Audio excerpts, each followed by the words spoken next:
నీతి మాలిన ప్రవర్తనను లోకంలో కనపరుస్తూ నీ దిక్కుమాలిన దరిద్రగొట్టు ప్రవర్తన వల్ల 4 ఆత్మలు పాడయ్యేటట్టు చేస్తున్నావంటే అసలు నువ్వు దేవుని కొడుకువి కాదు, దేవుని కూతురువి కాదు. ఆ లక్షణాలు నీ దగ్గర లేవు.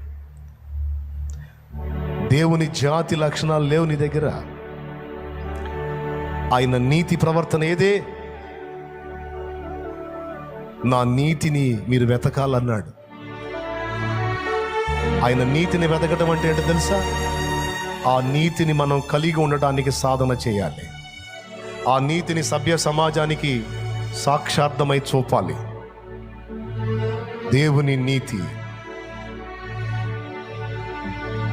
దేవుడు నమ్మి నీతిమంతులారా అని పిలిచాడు గనుక ఆ పిలుపుకైనా తగ్గట్టు నీతిని కలిగి ఉండటానికి మనం నిర్ణయం చేసుకుంటాం. గుర్తుపెట్టుకో, చివరి మాట చెప్తున్నా, ఎప్పుడు చస్తామో తెలియదు.